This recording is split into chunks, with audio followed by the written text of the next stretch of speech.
How are you getting on, folks? Look at Turles didn't really go to plan. Simply down to the fact that it didn't work out. Basically, look at we tried calling as best we could. I know. Look at the next best came in, but the likes of the Nap, Capadonna was very unimpressive. The rest of the field as well. I can't remember where it is now. What's not to know? Very poor. Shopping around poor. Sean was disappointing. Looked like she was coming into it. Um, who else is there? Queen of Fame, very disappointing as well. And of course, like the bumper horse, the original bumper horse that we had picked didn't decide to go, but overall it was a very disappointing day. Moving on to tomorrow, I can honestly say I think it's going to be a different scenario. Look at Clonmel is normally a track that we do fairly well in. Normally a track that spins up a few, I suppose, outsiders and I suppose upsets really more so than anything else. So I've tried to stay away from favourites, and I've tried to, I suppose, look more into the breeding end of things and see what sort of horses are going to prefer softer ground, different things like that. We may as well crack on with it. Like, there's a few big prices in here that I really can't wait to cover, but we may as well just crack on with things anyway first and just get it over and done with. 145, I will be personally going with No Fame, No Game. This one here is currently priced in around 9 to 2. Depending where you are, I would be suggesting each way. Look at Benito Park. It was a very impressive stamp in terms of, say, French form, different things like that. But it's just not been able to, I suppose, what's the best way to say it? It's not really turned the form around and emulated the form into the Irish racing. Just been generally disappointing, been beaten odds on favourite a couple of times now. I'd be inclined to avoid it. I know, look, they do come on for the runs and different things like that, but saying that, at 13 to 8, I'd be sort of avoiding it. Now, saying that, probably the first couple of runs I'd have been saying it'd be a no bet race that Benito Park was going to hose up at 1 to 2 or 1 to 3, but even still, I just don't like the look of him. If the price drifted out to maybe 2 to 1, something along the lines like that, I probably would have a bet on. But this one here, No Fame, No Game, is the one I'll be going with here. Currently priced, like I said, in around 9 to 2. It's sort of teetering on each way markets, depending where you are. Look at Dubé shopping around. Try and find a market there that's going for a quarter the odds. That's the main important thing. If the price is 9 to 2, you want a quarter the odds. If you're going to be backing each way at a fifth of the odds, if it places, then you're actually losing money. So that's the key to it. Realistically, like it was second last time out to Magic Days, who is a very decent performer, and I think it was something like 10 or 15 lengths. I could be wrong now in this now, but I know it was a little bit ahead of the rest of the field. Magic Days is definitely a very impressive performer, without a shadow of a doubt. When you look at the fact of Gallard de Menil, the form that horse has run up to, the fact that Magic Days was only a few lengths behind it that particular day, when the two met, it certainly speaks volumes for this particular No Fame, No Game. I just think that the price wise, if you can get an each way market there that's paying a quarter of the odds, or if he's somewhere at 5 to 1, have a little cheeky bet each way. There's no real, I suppose, point in saying that Benito Park is probably going to be the most likely favourite and probably the most deserving favourite as well. But the times when this horse was favoured now the last couple of times, it just decided to throw a bit of a disappointing run here and there. But I don't know, I just don't like the look from a 13 to 8, and therefore 9 to 2 for No Fame, No Game with the form to back it up is the one I'd be personally going with at an each way perspective. Moving on then to the 220, we'll be going with Henry de Bromhead and Rachel Blackmore here with full-time score, currently priced in around 7-1, again at an each-way price. So I would be suggesting a bit of an each-way if you're going to be having a bet. Look, it's been off the track for a couple of years. That's the main downfall. Now, the bumper run when it was third, it finished ahead of some very, very impressive performers. Most notably, the formerly trained by Dot Love. I think it's now trained by Kieran Murphy, unless it's moved elsewhere. Jack Hackett was something like 10 or 15 lengths behind this particular horse this day. Now, Jack Hackett has since come out and been a very, very decent performer. Now, this full-time score, it's owned by Chris Jones. I don't really know too much about it, only the fact that it was third in a fairly hot bumper. Miss Pernickety was ahead of it that day, trained by Joseph O'Brien, and the winner of that race is just gone out of my head. I just can't think of who won that particular race. But Miss Pernickety was, I think, 3.5 lengths ahead of this full-time score last day. Obviously, look at I know the winner has won a few big races since, and I just can't think of who won it. And I know Miss Pernickety hasn't been too bad either. But the form of that particular race, I think it was in Fairyhouse in 2019 was the last time it ran. That form is definitely working out big time. When you take the likes of, I think there was something like 16 runners in that race. I think 12 of them have won since. So look at when you say 12 of them have won since, it's been over a 2-year period. So you would be expecting most of them to come out and win a race, but I don't know. I just think this full-time score, if Henry de Bromhead can get this horse right, which he generally can, and can produce a horse race fit enough to go and win on its first occasion, on its debut run, I would be highly, highly concerned if I was back and say the likes of this Willie Mullins favourite again has gone out of my head. Third in Tremor last time out. No, the name has just gone out of my head. I can't think of who it is. But yeah, that's a little bit of a worry. That favourite needs to jump a hell of a lot better before I even consider backing it at 11-8. I know it's probably going to be a fairly decent sort, but no, it's just not for me. This full-time score, like I said, with the form and the fact that Henry de Bromhead generally does well with his first time out horses, I would be taking a bit of a chance here and going with an each way shout at a price of 10-1. Moving then to the 255, and this is going to be the nap of the day. Again, look at Manila Escape. I think it's Manila Escape.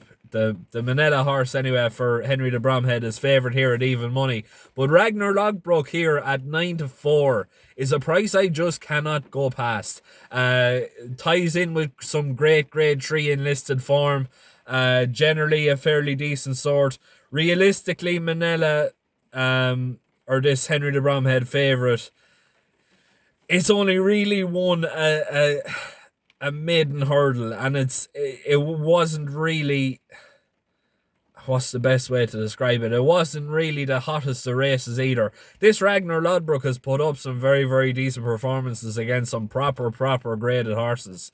I think 9-4 is a very big price, folks. I think this horse is going to hose up here. Realistically, yeah, Henry is probably in the better form in terms of what he's put out and everything else like that, but Jesus, Gordon Elliott has a serious horse in here if he can only get this horse right. And I definitely think with the field that he's lining up against, it's certainly well capable of doing it. I can't see another horse that's going to trouble him. I can't see a horse that's going to come near him. And I think 9-4 is going to be my nap of the day tomorrow. And I definitely think you should be availing of it. Moving on then to the 330. We're going straight from the nap to the next best. Cool Arcade for John Clifford. Currently priced in around 7-2. Now, this is a bit of a sentimental bit of a horse for me, because I was always a big lover of Tom Cool Lad, and I was always a big lover of the colours as well. Tom Cool Lad, like I said, was just a pure mudlark, and he was just a pure war horse. He'd absolutely go to hell and back for you. But this Cool Arcade is starting to show an awful lot of promise. Second last time out, third the time before, and the win is coming, folks. It's there to be seen. 7-2 is a fairly decent price. It's a fairly open race, but I definitely think he's one of the more likelier ones, and he's at a fairly reasonable mark as well. I wouldn't necessarily go overboard on him, but I think at a price of 7-2, he is definitely the next best value of the day. And it's just interesting here, the fact that Clifford sends his horse here. You wouldn't necessarily see too many of them going around, I suppose, Clonmel. I've never really seen any of his colours anyway going around Clonmel. So maybe they just see a bit of a, let's just say they might just see a bit of an opening here that they might avail of a fairly decent race for him. Now I could be totally wrong with that, but I just certainly think that Cool Arcade it's showing great form and it's showing great potential and everything else like that. I just think it's there to be it's there to be available, and it's a great price there at 7-2. Moving on then to the 405, the big price each way. Solar Heat at 25-1 for Kieran Murphy. This one here is just absolutely unbelievable. Like, realistically, we've backed this horse I don't know how many times now since I started doing these videos, and he's always really put in a very, very decent performance. Generally likes a little bit better ground than what he'll probably get tomorrow. That's a little bit of a downside for us, but when you look through the form, he's put up a very good third behind Asterion Forlange, who is a grade 1 winning hurdler.